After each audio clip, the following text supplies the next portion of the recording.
기도하겠습니다. 하나님 감사합니다. 저희들에게 새해 첫 번째 요한계시록의 말씀을 들고 그 첫 번째 성경 공부를 할 수 있도록 은혜 주신 것 감사합니다. 오늘 이 시간을 통해서 저희들에게 주실 말씀을 통해 주님의 마음을 알아갈 수 있는 종들이 다들 되게 하여 주시옵소서. 주님의 마음을 갖게 하여 주시옵소서. 예수님의 이름으로 기도드립니다. 아멘. 자, 오늘 우리 새해 첫 번째 요한계시록 성경 공부인데요. 자, 오늘 우리가 나눌 말씀은 요한계시록 14장 14절부터 20절까지입니다. 요한계시록 14장 14절부터 20절 마지막 절까지인데요. 오늘은 이걸 전부 다 하지 아니하고요. 오늘은 총론에 관계된 말씀만 같이 한번 나눠보고 다음 주일에는 이 안에 있는 내용들을 세부적으로 살펴봄으로써 두 번에 걸쳐서 한번 나눠보려고 합니다. 올해 주일마다 또 우리가 하게 되는 이 성경 공부를 통해서 여러분 모두에게 하나님의 크신 은혜와 진리가 충만히 채워지기를 원합니다.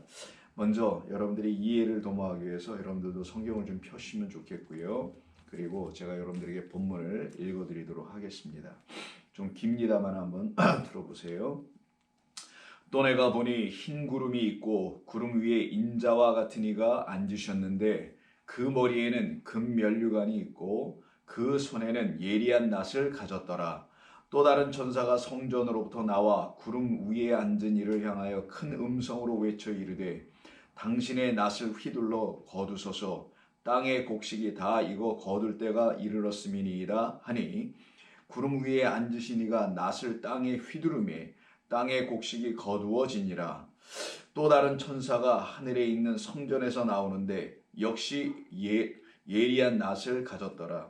또 불을 다스리는 다른 천사가 제단으로부터 나와 예리한 낫 가진 자를 향하여 큰 음성으로 불러 이르되 내 예리한 낫을 휘둘러 땅의 포도송이를 거두라. 그 포도가 익었느니라 하더라. 천사가 낫을 땅에 휘둘러 땅의 포도를 거두어 하나님의 진노의 큰 포도주 틀에 던짐에 성 밖에서 그 틀이 밟히니 틀에서 피가 나서 말 굴레까지 닿았고 1600 스타디온에 퍼졌더라. 아멘. 좀 본문이 좀 길죠. 긴데 이 긴 것은 그렇게 길지는 않습니다. 근데 이 말씀 우리가 이제 차근차근히 오늘과 그리고 다음 주에 두 주에 걸쳐 살펴보면은 이 뜻이 무슨 뜻인지를 우리가 알게 되게 될 것이고요. 그러면 좀 긴 것 같아 보여도 사실은 우리 주님께서 우리를 복잡하게 이해 못하도록 말씀을 주시는 하나님이 아니잖아요. 하나님의 백성들에게는 귀한 눈을 여시고 그 마음에 당신의 영을 넣으셔서 알아듣게 해주시지 않습니까?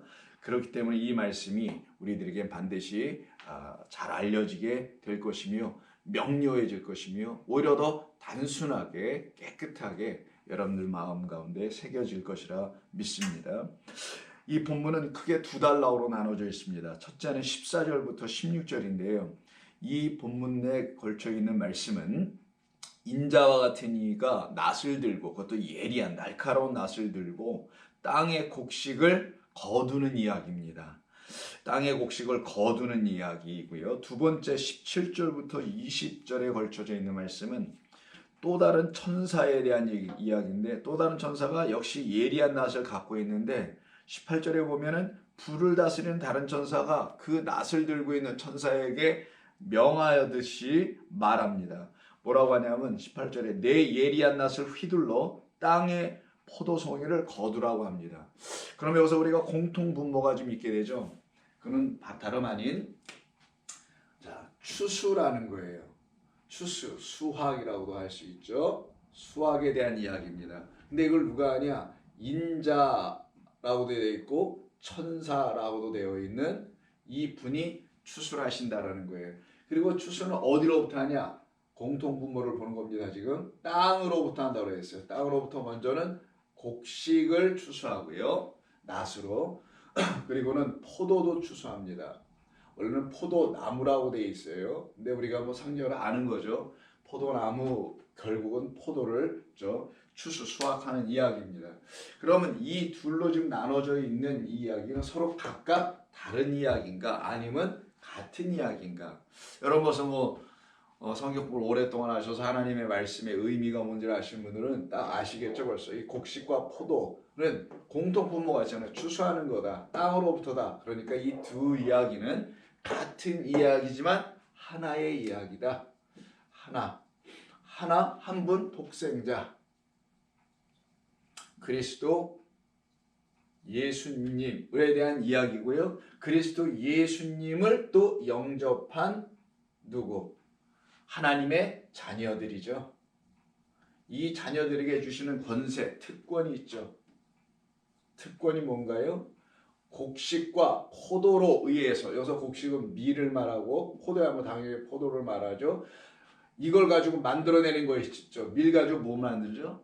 그렇죠. 떡을 만듭니다. 포도를 가지고는 당연히 포도주를 마시죠. 그러면 하나님의 자녀들에게 주시는 권세, 그 권세는 영접함으로 이루어지죠. 영접은 누구를? 독생자 대신 하나 되시는 그리스도 예수를 영접하나요? 그럼 떡과 포도주를 마시고 먹을 수 있는 특권, 또 그를 영접한 자들이 갖게 되는 특권, 권세, 엑수시라고 되어 있기 때문에 엑수시는 우리 마음 안에 갖는 권세입니다. 우리 안으로 갖고 있는 성도만이, 자기 자신만이 알고 있는 거예요. 하나님의 자녀됨의 권세는 세상을 이기는 권세고, 또한 세상을 이겼다는 건 이 보이는 세상을 이기는 게 아니라 하나님이 아닌 비진리를 가르쳐주고 있는, 나를 악한 존재로 만들고 있는 그 세상을 능히 이기게 하는 것이죠. 그래서 그 떡과 포도주니 결국은 하나잖아요. 이걸 뭐라고 하죠? 생명이라고 하죠. 이걸 갖다 생명의 떡 라는 표현이 있고, 생명의 음료. 자, 요한복음에 있는 말씀들 아니겠어요? 이런 말씀으로 하는 거 다 누구를 말씀하는 거예요? 우리 주님이 직접 말씀하신 당신 예수 그리스도를 말씀하시는 거죠. 그래서 당신 예수 그리스도로 말미암아 결국은 우리도 누가 된다는 거예요? 땅의 곡식이 되고 땅의 포도가 될 자들, 그들을 어떻게 한다고 지금요? 추수하는 이야기라는 말씀이 오늘 이야기입니다. 이 본문. 그러니까 좀 본문이 좀 14절부터 20절까지 좀 길긴 해도 사실은 같은 하나의 이야기예요. 그런데 여기 이 이야기를 가지고 해석하는 데 있어서 이 본문을 두 가지로 해석하는 경향이 있습니다. 첫 번째는 어떻게 해석하는 경향이냐면 해석 A라고 한번 해볼게요. 자, 해석 A가 있어요. 첫 번째 해석의 방식이 있는데 이게 뭐냐면은 이런 해석입니다. 이 첫 번째 그 곡식의 그 수확에 대한 부분인 14절부터 16절, 그 곡식에 대한 그 추수와 17절부터 20절에 있는 포도에 대한 수확을 각각 다르게 이해하는, 즉 곡식에 대한 곡식 추수라고 할게요. 추수는 성도의 추수, 결국 성도의 구원으로 이해하고 해석하는 그런 해석의 틀이 하나 있고요. 그런 분들이 계시고, 포도 추수는 성도가 아니라 이거는 불신자에 대한 뭐겠어요? 심판으로 생각하는, 해석하는 분들이 있습니다. 그래서 그걸 해석을 제가 편의상 해석 A다, 첫 번째 해석의 틀로 이렇게 보시는 분들이 있다라는 거고요. 두 번째 해석은 뭐냐면 해석 B가 있겠죠. 자, 해석 B는 뭐냐? 곡식과 포도에 대한 추수를 어떻게 보느냐에 대한 문제겠죠. 곡식, 당연히 14절부터 16절에 있는 건 인자로 말미암아 되고, 그러니까 당연히 그 성도의 구원이라고 보고요. 포도 또한 이 해석의 두 번째 해석, 이 B를 따르는 분들은 포도 또한 성도의 구원으로도 봅니다. 제가 볼 때는요, 이 A로 해석하는 방법이든 B로 해석하는 방법이든 이 둘의 해석은 각각 부분적으로는 다 맞아 보입니다. 부분적으로는 만족이 돼요. 그러나 충분한 해석은 못돼 보인다라고 저는 생각합니다. 자, 그것을 놓고 한번 좀 더 구체적으로 말씀드릴게요. 오늘은 이 본문에 대한 총론만 간단하게, 오늘 성경 길지 않을 거예요. 그러니까 여러분 집중해서 잘 이해하시기 바랍니다. 이걸 이해해야지 다음 주에 어렵진 않습니다만은 본문에 대한 구체적인 내용을 가지고 나눌 때 그걸 다 이해하실 수가 있게 돼요. 자, 먼저 A의 해석을 먼저 한번 살펴볼게요. A의 해석을 하게 되는 그 근거와 이유가 있을 거 아니에요. 이렇게 곡식 추수는 성도에 대한 추수 구원이고 포도 추수는 수확하는 건 불신자들에 대한 심판이다 라고 말하는 어떤 이분들의 해석에 근거가 있겠죠.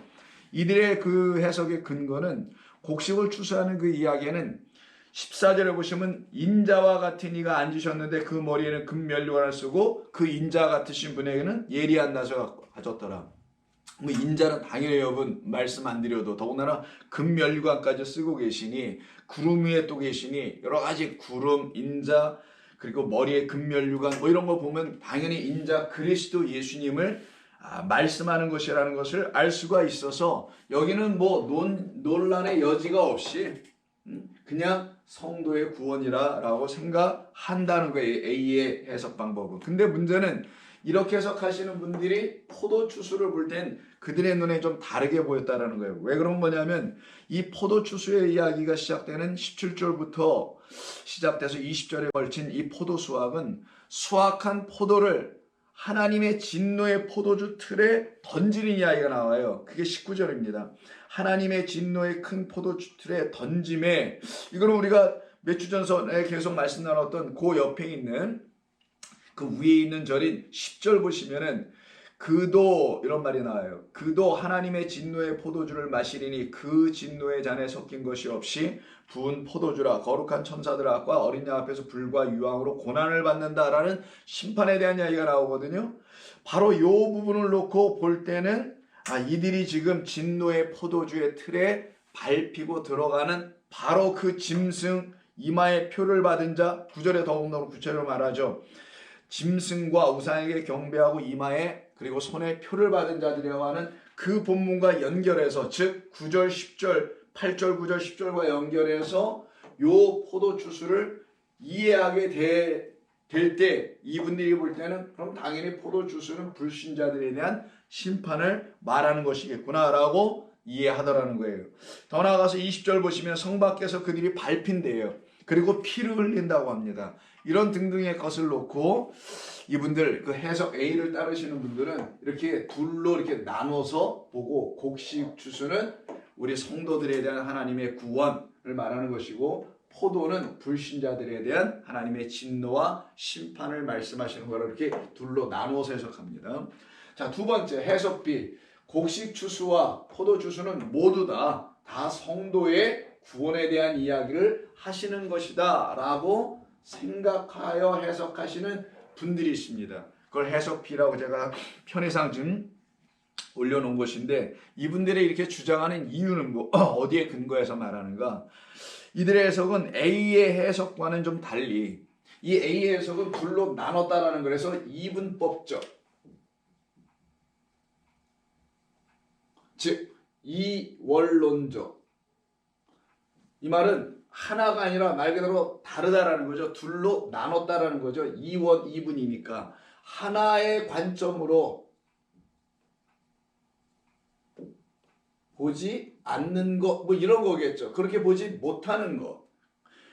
자, 그러기 때문에 해석 B를 주장하시는 분들은 해석 A로 이 본문을 해석하시는 분들은 하나님의 말씀을 이분법적 이원론적으로 나눠서 보고 있는 그런 문제가 있다라고 이들이 주장하는 거예요. 그래서 이원론적 혹은 이분법적 해석에 근거하여 본문을 주해한 것이므로 타당한 해석이 아니다라고 보고 떡과 포도주 모두는 다 우리 주님과 관련된 것이기 때문에 아까도 말씀드린 요거 때문에 여기 좀 동그라미 쳐놓을게요. 요거 때문에 주님과 관련된 이 떡과 포도주이기 때문에 떡 즉 곡식으로 말미암아 떡이 만들어지고 포도로 말미암아 포도주가 만들어지는 것이니 결국 이건 우리 성도의 구원에 대한 이야기가 아니겠느냐. 다 떡과 포도주, 결국 우리에 대한 이야기가 아니겠느냐라는. 왜냐하면 우리 주님이 나는 한 알에 뭐라고 합니까? 한 알에 밀, 이렇게 해야 돼요. 밀알 할 때 한 알에 밀알 할 때 밀. 내가 밀이다. 밀로 만들어진 게 곡식이니까. 아니, 밀이라는 곡식이니까 죄송합니다. 밀이라는 곡식으로 말미암아 뭐가 만들어져요? 진설병이나 떡이 만들어져, 무교병이 만들어지는 거니까. 그렇게 또 예수님은 나는 포도나무요. 오늘 또 본문도 포도나무입니다. 원래는 포도가 아니고 포도나무요. 그러니 포도나무에서 붙어서 그 가지, 너희는 가지니 여기서 맺는 열매, 이렇게 연결해서 볼 때는 이분들의 이와 같은 해석도 마저 보이는 겁니다.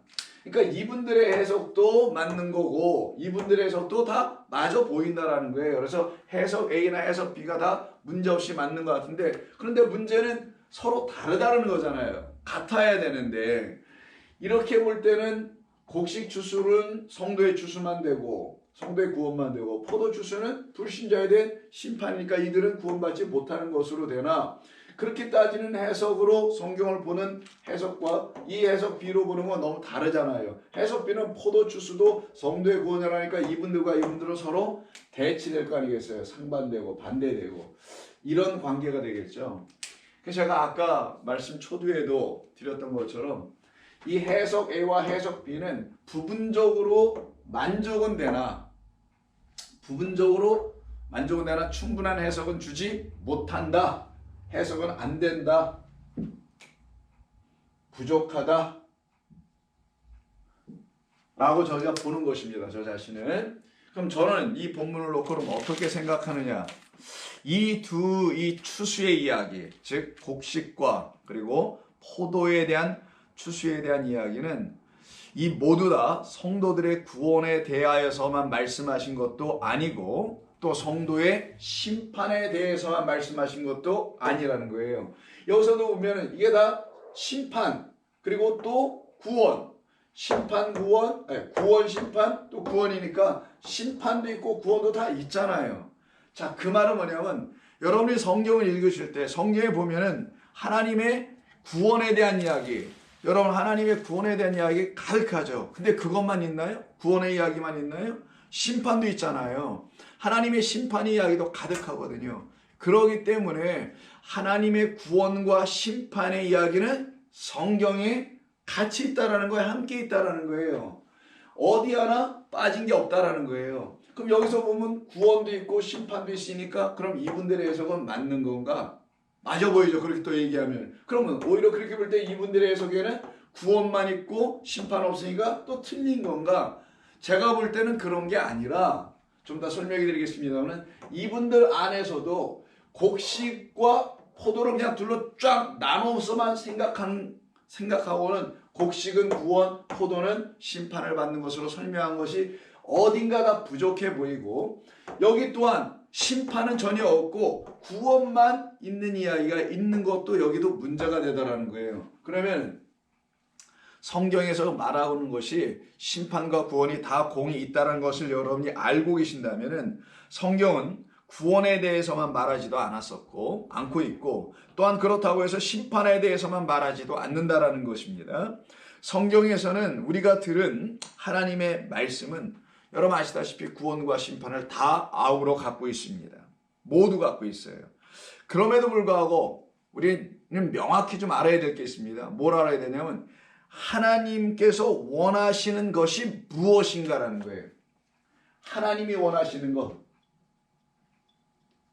하나님의 소원, 뜻, 아니면 목적이라고 하겠습니다. 이 하나님이 원하시는 것, 이 소원과 뜻과 목적, 이게 도대체 무엇인가? 즉 성경에 구원도 있고 심판도 있고 다 있긴 있는데 정말 하나님이 원하시는 목적과 뜻은 어디에 있을까요, 여러분? 그렇죠. 구원에 당연히 있는 겁니다. 이게 하나님의 원하심이죠. 우리를 구원하심이 하나님의 뜻이지 우리를 심판하심이 하나님의 뜻이 아니잖아요. 그래서 하나님이 원하시는 것은 심판이 아니라 구원이다. 이게 딱 여러분들에게 자리 잡혀 있어야 되는 거예요. 성경을 이해하실 때. 자, 그 예로다가 두 군데만 드리겠습니다. 디모데전서.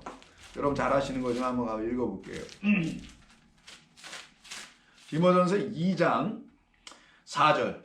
2장 4절 5절. 4절만 보셔도 되네. 하나님은 모든 사람이 구원을 받으며 이렇게 돼 있어요. 하나님은 모든 사람이 구원을 받으며 이게 끝이 아니에요. 근데 어디에 이르기를? 진리에 이르기를 원하노라 소원하신다. 하나님은 우리 모두 인류가 구원을 받기를 원하시며 진리에 이르기를 원하신다. 구원은 받았다고 하는데 이 말은 뭐냐면 구원은 나는 받았다고 하는데 아니 구원은 받은 사람이 진리에 이르지는 못해. 그건 말이 안 되는 거죠. 나는 진리를 안다고 하는데 구원에 대한 확신이 없어. 아니 이것도 또 문제죠. 이 둘은 서로 상호관계가 있어요. 여러분의 구원은 참 하나님과 그가 보내신 그의 아들 예수 그리스도를 아는 것. 그 안다는 게 뭐예요? 진리에 이르는 것. 알미의 암. 누구를 통해서? 성령을 통해서. 이것이 일어나야만이 구원이 완전히 여러분에게 확신으로 들어와 있는 거예요. 나 구원받았구나. 내 안에는 이론이 아니라 정말 구원이 있구나. 이런 게 확신이 있는 겁니다. 그래서 하나님께서는 모든 사람이 구원에 이르게 구원받기를 원하신다 그랬지. 하나님 이렇게 말씀하지 않으셨어요? 구원받기로 되어 있다 이렇게 되어 있지 않았어요? 구원받기로 모든 사람이 되어 있으면 그걸 보편적 구원론. 이게 무슨 말이냐면 보편적, universal. 모든 사람이 그냥 다 구원받는다. 이게 뭐냐면 예수님이 이 땅에 오셔서 십자가에서 그 기둥에서 죽으셨기 때문에 그의 피로 모든 인류는 구원받게 된 것이다. 이런 설명이거든요. 이거는 부족하죠. 이거는 뭐냐면 하나님은 구원받기를 원하신다 그랬지 모두가 구원받게 되어 있는 것은 아니에요. 그렇게 말씀하신 적이 없거든요. 그러면 구원받기 위해서는 어떻게 돼요? 진리에 이르기를 또한 진리에 이르기를 원한다. 구원은 받았다고 하는데 자 구원은 어디서 얘기해요? 모든 종교 예를 들어서 유대교, 기독교, 이슬람교, 불교 등등등등 심지어는 학교 우스갯소리입니다. 아니 전부 다 그래서 진리의 터전 뭐 이렇게도 뭐 진리의 뭐라고도 하잖아요. 아니 무슨 그냥 이런 데에서 전부 다 구원을 얘기하거든요. 그러니까 모든 종교나 어느 가르침에다 다 구원은 있다라는 거예요. 근데 하나님께서 말씀하시는 게 뭘 말씀하시는 거냐면 너희들을 정말 구원하는 그 구원은 나라는 진리를 통해서 구원받는 것이지 인간이 만들어 창출해 창조 해낸 어떤 종교나 가르침을 통해서 구원이 이루어지는 게 아니다.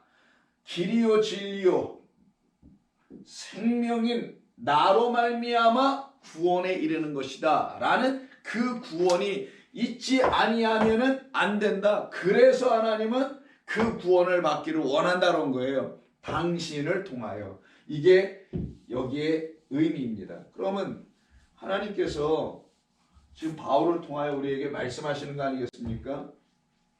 하나님은 심판이 목적이 아니라 구원이 목적이시다. 우리가 다 구원받기를 원하시는 것이다. 그럼 구원받기를 원하시는 하나님의 뜻, 목적에 따라 가려면 그 진리가 뭔지를 우리는 알아야 한다.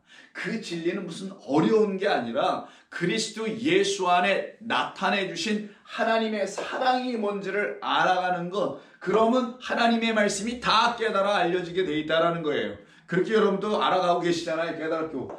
그걸 갖다가 진리라고 하는 것은 진리와 이꼴 제가 항상 말씀드리는 게 사랑이다. 그래서 사랑은 율법의 완성이다. 율법이 법으로 들리지 않고 진리의 말씀으로 들린다는 건 그 율법이 나에게 사랑을 주는 이야기였구나. 나를 그 율법 안에 남겨있는 사랑으로 나를 구원해 내시는 거구나 라는 걸 여러분이 들으시게 되는 거예요. 성경을 통하여서. 저희가 계속해서 설교든 뭐 성경 공부도 하는 모든 것은 바로 이렇게 하는 겁니다. 이것을 하고 있었던 거예요. 그러니까 이 부분 여러분 다시 이거 동영상 반복해서 들으시면서라도 이해하시라는 거예요. 구원과 진리의 관계가 도대체 무엇인지, 왜 우리를 구원하시는 것으로 딱 끝내지 않고 진리에 이르기를 또한 원하노라 하신 이유가 뭔지, 율법을 통하여 우리가 어떻게 진리에 이르게 되는지를 우리 스스로 이루어지는 게 아니라 하나님의 사랑으로 진리를 깨달아 알게 되면 율법의 본뜻을 이해하게 되고, 그것이 바로 하나님의 구원의 섭리였고 역사였다는 걸 알게 되는 겁니다. 자, 그래서 제가 자꾸만 지운에 대해 공간이 없어서, 하나님의 소원과 뜻과 목적은 심판이 아니라 여러분 아시다시피 구원을 얻는 것입니다. 구원에 있어요. 구원이 목적이에요.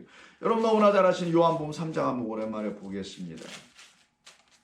요한복음 3장 16절, 하나님이 세상을 이처럼 사랑하사 독생자를 주셨으니 이는 그를 믿는 자마다 멸망하지 않고 영생을 얻게 하려 하심이라. 이게 하나님의 뜻이에요. 여기 어디 뭐 멸망해 할 수도 있고 해야 돼 이런 거 없어요. 하나님이 그 아들을 세상에 보내신 것은 세상을 심판하려 하심이 아니요 그로 말미암아 세상의 구원을 받게 하려 하심이라라고 분명히 말합니다. 그런데 그 다음 18절에 뭐라고 하냐? 그를 믿는 자는 심판을 받지 아니하는 것이요 믿지 아니한 자는 독생자의 이름을 믿지 아니하므로 이미 벌써 심판을 받았다. 여기 중요한 이해가 있습니다. 심판은 이미 있다라는 거예요. 하나님의 진노와 심판은 이미 있다라는 거예요. 그러면은 그 말은 우리가 이미 하나님의 진노와 심판 아래 놓여 있다라는 겁니다. 근데 우리가 그걸 몰랐다라는 거예요. 알았다 하면은 자기의 잘못을 어떻게 바꿔보려고 하는 어떤 행위로서 자기를 좀 깨끗하게 하는 것으로 자기에게 있는 어떤 진노를 제거해 보려고 애쓰는 행위들을 하는 게 세상 종교거든요. 그런 것으로 되는 게 아니다.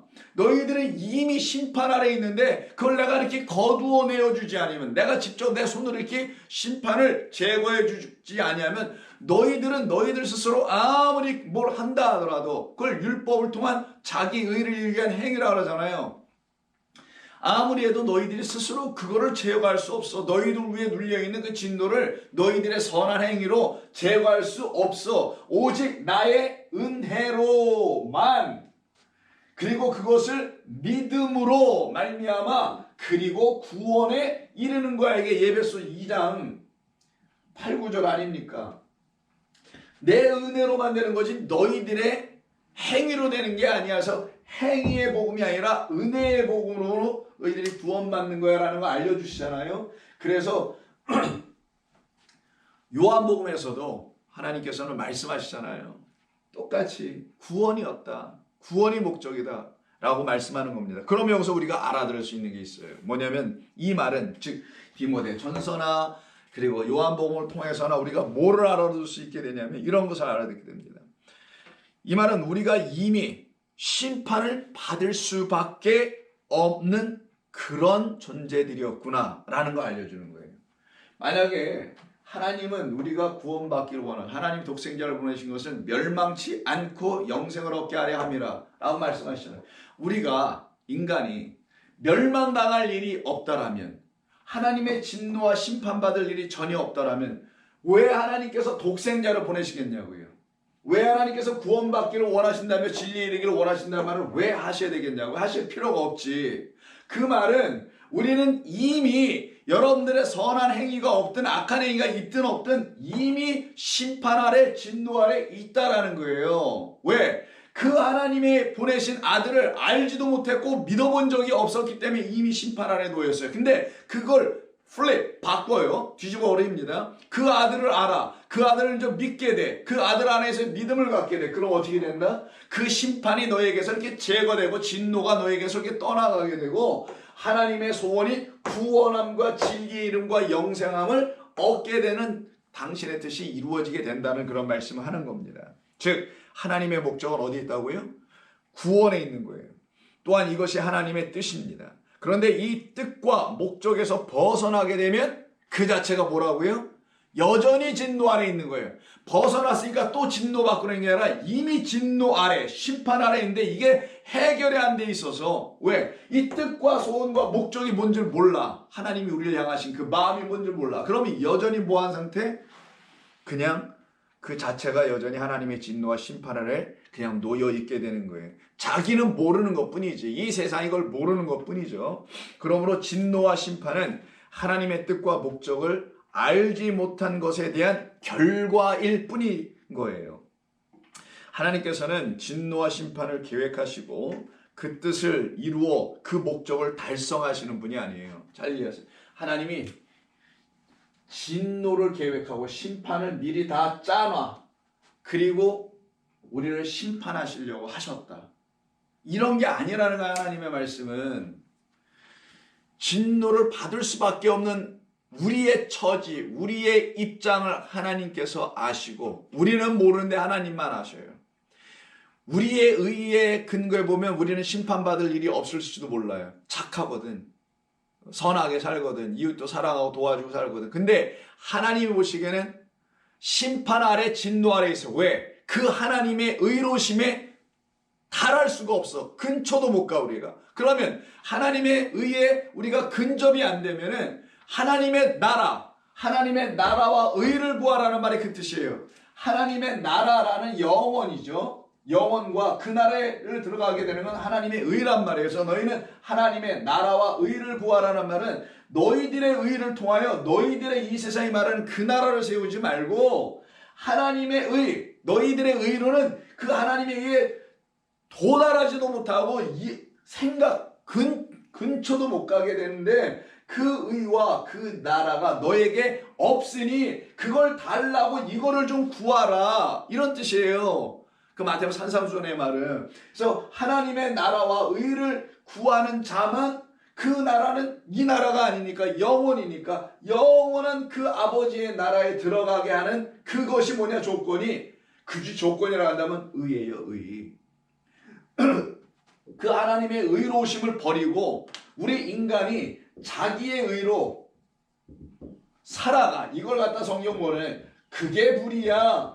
이 자기의 의로 살아가는 그 불의한 모습. 왜 불의해요? 하나님의 의를 버려. 하나님의 의는 뭐냐? 우리에게 은혜를 주시는 거예요. 은혜 받을 수 없는, 자격 없는 우리에게 은혜를 부어주셔서 자기의 의라는 우리의 의를 부숴버리고 그 불의를 없애버리고 불의한 우리 죄인이 우리를 없애버리고 당신의 거룩하신 의의 백성 우리를 만들어버리는 거거든요. 근데 그 의에 달하려고 자기들이 애를 쓰면 이거 어떻게 할 거냐는 거죠. 그래서 하나님께서는 진노와 심판을 계획하신 것이 아닙니다. 그리고 계획해 놓고는 그것을 제거하기 위하여, 내가 진노와 심판을 계획했지만 너희들에게서 그것을 제거하기 위해 내가 애써 독생자 보내주고 할 게가 아니라 너희들이 이미 나를 떠나서 진노 아래에 있는데 내가 그냥 내버려두면 너희들은 다 그냥 쓸려가고 죽을 수밖에 없는 영원한 먼지 상태, 육의 상태로 끝나는 거. 여러분, 인간이 살다가 그냥 육으로 살다가 육으로 죽으면 그걸 육의 상태로 끝난다고 하는 거예요. 그런 너희들 내가 불쌍히 여겨서 내 아들까지 보내며 내가 너희를 나의 벗이라 이야기하고 친구 삼아 내 옆에 영원토록 내 나라에 거하게 하게 하려고 하는 내 사랑 이야기를 한번 들어봐라 라고 지금 말씀하시는 겁니다. 그러므로 이와 같은 성경의 하나님의 뜻에 따라 본문의 이 두 차원의, 즉 곡식과 포도요, 이 곡식과 포도라는 이 두 차원의 수학의 이야기의 말씀 안에는 하나님의 구원과 또한 동시에 심판의 메시지가 들어있는 것입니다. 이러한 생각의 근거에 올 때 이 곡식과 포도주를 A 방법이나 해석 B의 방법으로 하는 것은 부분적으로 만족하고 맞을 수 있는지 모르지만 성경 전체를 만족하게 하지는 못합니다. 그 이유를 제가 여러분들에게 설명해 드릴 거고, 오늘은 그 이유까지만 설명해 드리고 마치게 될 겁니다. 성경 공부를 이렇게 짧게 할 때가 또 있어요. 때로는 가끔. 그러니까 여러분, 제가 이걸 한 번에 다 알면 너무 길어질 것 같아서 사실은 나누는 거니까 오늘은 이렇게 이런 기본기 같지만 여러분, 이거 기본이 아닙니다. 이건 성경의 가장 중요한 구원에 대한 원리, 하나님의 마음의 뜻이고 이 우주 삼라만상의 어떤 원리, 원칙, 법에 의해서 하나님의 사랑의 마음이 법입니다. 하나님이 이거 사랑하지 않으면 이거 다 망가져요. 사랑하니까 붙들고 계셔서 그걸 어떤 원리에 의해서 돌리시는 것처럼. 그래서 하나님의 법은 사랑과 같다라는 거에 자꾸만 제가 드리는 말씀이. 자, 그러면은 이 곡식과 곡식과 포도를 이렇게 둘로 나눠서, 곡식은 성도의 구원, 포도는 뭐 불신자의 구원 아니다. 곡식과 포도는 다 성도의 구원이다. 이렇게 말하고 있는데 제가 이해하는 성경은 이렇습니다. 한번 들어보세요. 자, 곡식 좀 크게 쓸게요. 곡식 밀입니다. 명확하게는 밀이든 뭐 어쩌든 곡식, 알갱이 있죠. 알맹이로 딱 곡식 뭐 쌀이든 벼 이렇게 추세서 벼 까면은 쌀이 되는 거고 이런 곡식 나달로 되어 있는 콩이든 뭐든 그런 곡식이에요. 이 곡식에 대한 이야기와 포도에 대한 이야기인데 이 둘은 같은 거라고 제가 얘기했죠. 왜? 아까 여기서 설명드린 것처럼 이건 떡 만들고 이거는 포도주 만드는데 이게 다 공이 그리스도 예수 그 한 분에 대한 이야기를 하는 것이기 때문에 이거 둘은 사실은 겉으로 볼 때는 하나도 같잖아요. 어떻게 곡식 이게 벼가 혹은 밀이 포도 어떻게 같아요? 그렇게 말씀하는 게 아니니까 여러분 알아들으실 테니까. 그런데 문제는 뭐냐? 이 곡식이 둘로 나눠진다라는 거예요. 여기에는 지금 곡식과 포도로 나누고 여기도 곡식과 포도로 나눠서 해석하잖아요. 이분들은요. 근데 저는 이렇게 해석합니다. 곡식은 두 가지 곡식이 있다. 첫째 어떤 곡식이 있느냐? 자, 구원받은 곡식 아니면 받는 곡식. 열매라고 할 수도 있어요. 두 번째는 구원 받지 못하는 곡식 아니면 열매. 포도도 마찬가지예요. 포도는 어떤 차원의 포도냐? 구원 받는 포도 열매. 구원 받지 못하는 포도 열매. 이렇게 둘로 나눠진다고 저는 봅니다. 왜 그러냐? 곡식이라 해서 다 곡식이 아니에요. 먹을 수 있는 곡식, 열매로서 가치가 있는 곡식이 있고 그렇지 못한 곡식이 있어요. 그럼 또 곡식이라고 말할 수도 없겠죠. 열매긴 열매인데 보니까 먹을 수는 없어. 포도긴 포도인데 좀 달라. 성경은 이 부분에 대해 다 얘기하고 있다는 겁니다. 성경을 좀 더 확대해서 좀 넓게 보고 또한 동시에 깊게 본다면은 구원받을 곡식이 있고 받는 곡식이 있고 구원받지 못하는 곡식이 있어요. 자, 그럼 구원받는 곡식을 뭐라고 부르는 거냐? 성경에서는 이거를 알곡이라고 부르는 거예요. 많이 들어보셨죠? 그럼 이건 뭐라고 부르겠어요? 쭉정이라고도 부릅니다. 아니면 가라지라고도 불러요. 이런 구체적인 건 다음 주에 하겠다라는 거예요. 가라지, 쭉정이, 알곡 갖고 뭘 만들어요? 곡간에 들어가게 되죠. 얘는 어디로 들어갑니까? 불 속에 들어갑니다. 그래서 불 속에 들어가는 심판이에요. 곡간에 들어가는 건 구원을 말하는 겁니다. 이 차이가 분명히 곡식 안에도 둘로 나눠져 있다는 것을 말합니다. 그리고 이 곡식을 가지고 결국은 떡을 만들게 되죠. 근데 이걸 갖고는 떡을 못 만들어요. 그리고 더 나아가서 가라지는 다른 의미가 또 있습니다. 가라지라는 건 오늘 간략하게서는 직시온이라는 단어를 우리말로 번역해서 가라지인데 우리말에는 독보리라는 게 있어요. 독보리. 자, 근데 팔레스타인에서 우리나라로 생각하면 안 되고 팔레스타인에서는 밀이라는 게 있는데 그 밀과 유사해. 비슷해. 닮아는 있어. 근데 아니야. 이겁니다. 요 구원받지 못하는 곡식들이라는 건 누구냐면 겉으로 볼 때는 꼭 밀 같거나 뭐 보리 같거나 같은데 먹을 수는 없어. 곡간에 들일 수는 있는 것은 아니에요. 바로 그 차원에 있는 것을 갖다가 구원받을 수 없는 쭉정이로서 혹은 가라지로서의 열매들이라는 거예요. 자기들도 열매를 맺었다라는 거예요. 근데 여기는 또 누구냐? 구원받을 곡식이라는 것은 나로 인하여 열매 맺은 게 아니라 누군가에 의해서 열매 맺은 자들을 말할 때 쓰는 거예요. 결국 우리 주님이죠. 자, 그럼 포도도 한번 볼까요? 구원받을 수 있는 포도와 구원받지 못하는 포도의 의미는 뭐냐? 구원받은 포도는 뭐냐? 좋은 포도를 말합니다. 극상품의 포도를 말해요. 어서 많이 들어보셨죠? 이사야 5장에 나오는 거예요. 자, 그럼 구원받지 못하는 뭐예요? 들포도를 말합니다.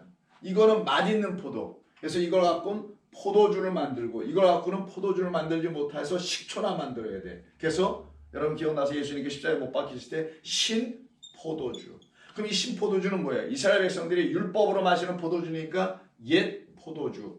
이거는 새 포도주를 말하는 거예요. 즉 좋은 포도로 열매 맺게 하여 그것으로 술을 담근 새 포도주 그리스도 예수로 말미암아 그들도 포도주 된 사람들을 갖다가 하나님의 은혜로 맺혀진 열매 구원받은 포도들이라고 하는 것이며, 그렇지 못한 포도들, 구원받지 못한 포도들은 하나님께서 극상품의 최고의 아주 좋은 포도나무 하나를 딱 갖다 심어놨는데 그 포도원이 엉뚱하게 좋은 포도를 못 맺고 들포도나무로 만들어서 신포도주나 만들어놔요. 너희 아버지의 이가 시다 해서 너희도 시다 하지 말라, 이 말이 있죠. 너희는 내가 새 포도주를 먹이고 좋은 포도를 먹어서 아유 쉬어, 왜 포도주가 신 거야, 시큼해, 이거 식초야 뭐야 라고 말하지 않게 하겠다는 것은, 그런 말이 있는 거 아시죠 여러분? 그 말은 에스겔서에 나와요. 그 말은 어떤 의미냐, 너희들에게 내가 생명의 음료를 줄 거야. 율법이 아닌 복음으로, 은혜와 진리가 있는 그런 율법으로, 율법이 계명으로 차원에서 끝난 게 아니라 은혜와 진리를 가득 담아놓은 하나님의 사랑이 있는 그런 포도주로 너희들이 마시게 할 거야. 그래서 너희 아비 때와는 달리 끝, 너희는 나로 말미암아 새 세대의 백성으로 내가 만들어갈 거야 라는 의미가 담겨 있을 때 그렇게 또 쓰는 거란 말이에요. 자, 그러면 제가 여러분들에게 말씀드리는 곡식과 포도는 각각 둘로 다 나눠진다는 거예요. 곡식이라고 하지만 진짜 하나님의 곡간에 들어가고 떡을 만들 수 있는 그런 곡식이 있는가 하면 그렇지 못한 곡식 가라지 혹은 쭉정이들이 있다라는 것. 포도도 마찬가지로 극상품의 포도를 가지고 새 것으로, 하늘나라에서 새 것으로 마실 수 있는 그런 포도주를 만들어낼 수 있는 구원받은 성도의 포도주가 있는가 하면 그렇지 못한 흉내만 내고 있는, 그러나 막상 딱 마셔보니 어때? 너무 맛없어. 그래서 가나의 혼인잔치 요한복음 2장에서 너무나 맛없는 포도주를 여태까지 먹고 있었음을 그들이 알았어요, 몰랐어요? 혼인잔치에서 몰랐죠. 언제까지? 새 포도주로 만든 돌 항아리 6개에다 담아준 포도주를 마시기 전에는 그들이 알았어요, 몰랐어요? 몰랐죠. 그러니 포도주를 만든 새 포도주가 들어오기 전에는 여전히 들포도주, 신포도주만 마시고 있는 게 율법주의의 백성들의 모습이었다는 걸 말하는 겁니다. 그럼 여러분들께서 이해하셨으라고 봅니다. 그래서 이것을 가지고, 구원받는 포도주 가지고는 생명의 음료를 마시게 되는 거고요. 그걸 새 포도주라고도 하는 거고, 이 심판받는 이 포도를 가지고는 뭐가 되냐? 오늘 본문에 나온 진노의, 하나님의 진노의 포도주가 되는 거예요. 이렇게 나누어지는 얘기입니다.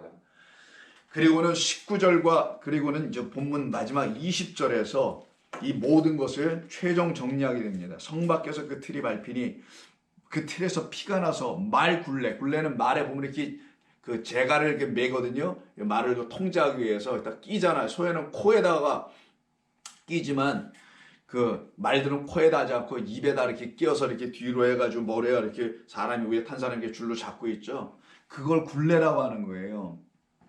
자, 그 피가 얼마나 많이 나는지 그 말의 그 굴레까지, 말이 키가 크잖아요. 그래서 거기까지 왔다라는 걸 의미처럼 들리고, 그리고 그 양이나 그 정도를 보니까 1600 스타디온에 퍼졌더라 라는 요 마지막 20절의 말이 이 모든 것을 다 완성하는 거예요. 즉, 이 두 차원과 이 두 차원, 곡식에 구원받고 구원받지 못한가, 구원받고 구원받지 못하는 이 모든 것을 딱 하나로 완성 통합해내는 게 20절이라고 여러분 알고 계시면 됩니다. 그러면 다음 주에는 우리가 오늘 나눴던 거 한 2번, 3번 반복해서 잘 들으시고요. 마음에 잘 담으시고, 그래, 구원의 섭리가 이렇게 이루어지는 거지. 나 같은 구원받지 못하는 그런 곡식, 이 잘못된 것으로, 잘못된 땅에서 잘못된 씨가 뿌려져 가지고 그런 곡식이나 되었던 나를 하나님께서 오셔서 그냥 쳐버리시고 낫으로 쳐서 없애버리고 나를 새로운 당신이라는 씨로 다 심어서 곡식 되게 하시는 거구나. 포도도 마찬가지입니다. 그와 같은 이야기가 말씀의 뜻이 오늘 14장에 있는 것이니 그렇게 이해하시고 이 말씀 몇 번 좀 묵상하시면서 들으시면서 여러분의 마음에 하나님의 이 소원과 뜻과 목적이 다 들어가는 역사가 있길 바랍니다. 기도하겠습니다. 하나님 아버지 감사합니다. 오늘 이 요한계시록 14장 이 본문의 말씀을 가지고 새 첫 번째 요한계시록 그 성경 공부를 시작하게 하시니 하나님의 은혜로소이다. 주님의 이 은혜의 이야기의 시작이 오늘부터 이 해가 마치는 그날까지 쉼 없이 계속되어 줄 수 있도록 축복해 주시오며 더 나아가서 이 말씀을 서로 전하는 자와 듣는 우리 모든 좋은 교회 성도님들과 이 교회 밖에 있는 성도님들 중에서 이 말씀을 듣는 분들 위에도 같은 영의 같은 하나님의 축복이 있기를 간절히 바라고 원합니다. 이 한 해가 주의 뜻 가운데서 하나님의 소원하시는 모든 일들이 우리에게 다 이루어질 것을 믿고 예수님의 이름으로 기도하옵나이다. 아멘.